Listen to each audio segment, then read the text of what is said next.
As we talk about physical development of our 6 to 11-year-old children, much of the information that I'll be presenting comes from Laura Burke's Exploring Lifespan Development book. 6-year-olds typically weigh around 45 pounds and are around 3.5 feet tall. For the next few years, they'll get 2 to 3 inches taller and 5 pounds heavier each year.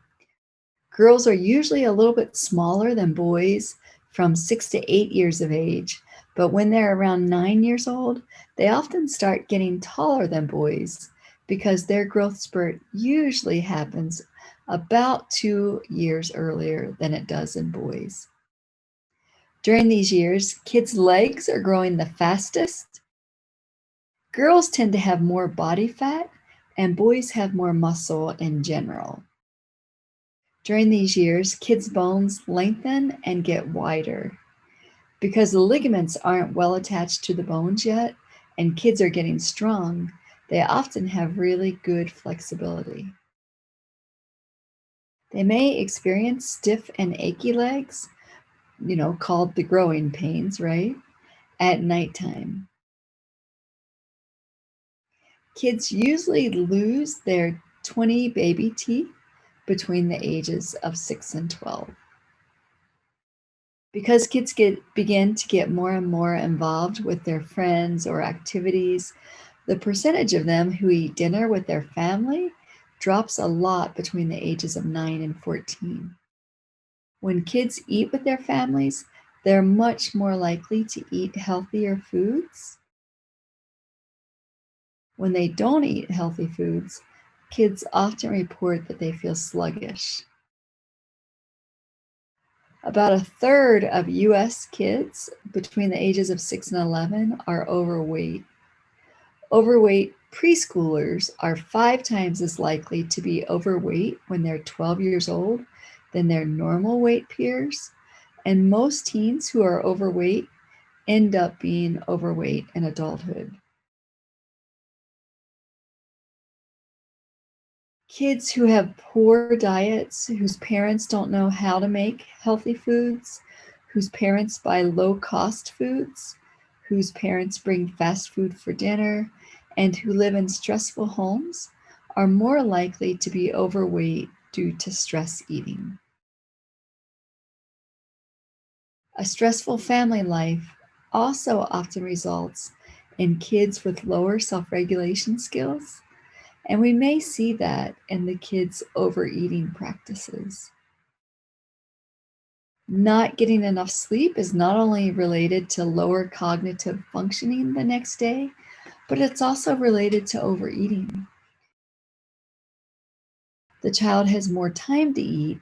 They may feel tired and not feel like engaging in physical activity, and their brain may have issues with regulating hunger cues and metabolism.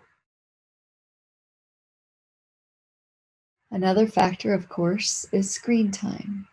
The more time kids spend watching TV, they had more body fat. There are lots of ads for high-calorie foods that tempt kids as well when they're using TV a lot. So why is being overweight an issue? Kids who are obese are likely to have lifelong health problems. They're more likely to have high blood pressure, high cholesterol, issues with their respiratory systems, insulin resistance, and inflammation. These factors lead to heart disease and circulation problems, type 2 diabetes, gallbladder disease, sleep or digestive disorders, cancer, and early death. They are also often socially isolated at school, and they're teased and rejected more than other kids. They often don't do as well at school. Being obese throughout early childhood is also related to severe anxiety and depression, aggression, and potentially suicidality. Effective treatments for obesity focus on the family and focus on behaviors. Eating healthier foods, exercising daily, and reinforcing family members with encouragement and points for losing weight have led to positive outcomes. There are also sensors that sync with phones and monitor weight loss through activities that are game-like, that are effective as well. Kids get sick more often during their first 2 years of elementary school than they do later. They get exposed and their immune systems are just developing. Asthma is the most common condition seen, with about 8% of kids impacted. About 2% of kids experience more severe chronic diseases like sickle cell anemia, diabetes, arthritis, cancer, and AIDS. These kids often experience lots of painful medical procedures and ongoing pain. Their illness can also create extra stress in the home. These kids may have a hard time at school and with friends. Kids who have positive relationships at home do better with their conditions. Now, in terms of gross motor skills, kids get better at their gross motor skills during these ages. You know, those skills like running, skipping, jumping, hopping, and catching balls. They just do better during the school age years because they're continuing to increase their skills. They're actually getting better in 4 specific areas. One is flexibility. They can bend their bodies in a lot of ways and are more flexible than when they were preschoolers. Balance is the second area. They have much better balance, which helps support all of their gross motor skills, and it helps them change directions quickly. Agility is the third area. We see a lot of kids bolting in and out, able to shift the direction of their movements quickly, you know, just like we see in gymnastics, soccer, and basketball. Force is the last area.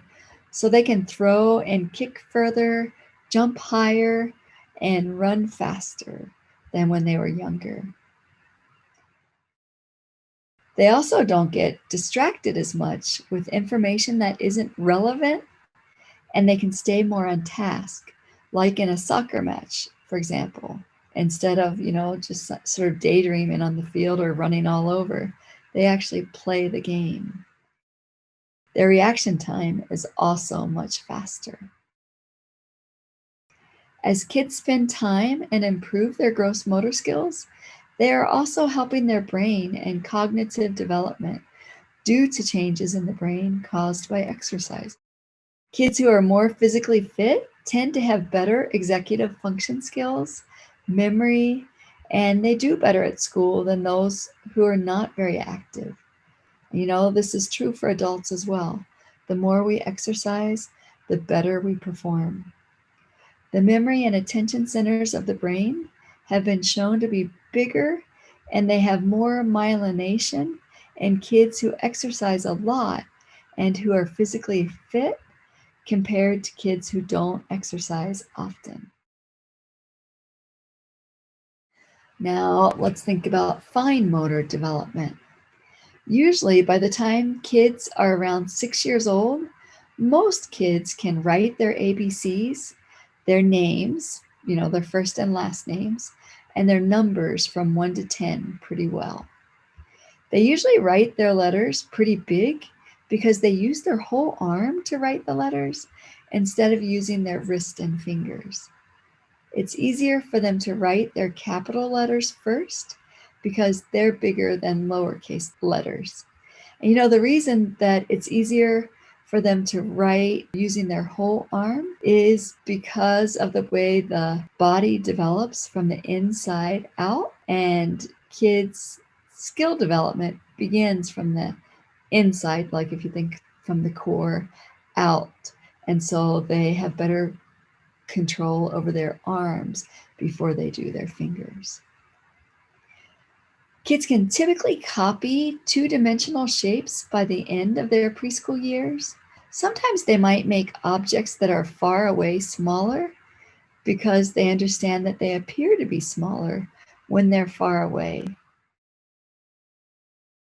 By around 9 to 10 years of age, kids can begin to make three-dimensional drawings with overlapping objects, diagonal placement, and lines that converge.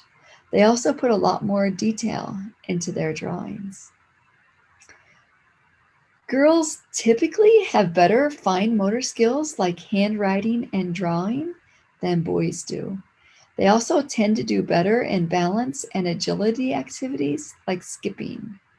Boys usually do better than girls in most other gross motor activities like kicking, running, throwing, and jumping because they do these things more often than girls, mostly because their parents expect them to. If parents encourage their girls to participate more in sports, they become more confident and happy to do so, and they have better skills. Kids become more interested in games with rules during the school age years. So, like hopscotch, foursquare, tag, hide and seek, freeze tag, duck, duck, goose, red rover, and you probably have a million other game ideas in your mind. One thing that helps kids in playing these games is that they're better at understanding the roles that different kids or adults play in a game, and that changes throughout the game. They may collaborate at one moment and be competing against the other person the next minute. As they play these games, they continue to develop their social and emotional skills as well. They also learn why rules are important and which ones work well. Kids today spend less time just playing games outside with each other. Part of the reason is because they're spending more time in organized sports, which help to increase their self-esteem as well as their social skills. When sports teams at this age encourage competition instead of kids playing with rules and strategies, kids might decide they don't want to play. Kids also spend a lot of time in rough and tumble play, which peaks during these years. Boys do it more than girls, but both of them seem to enjoy it.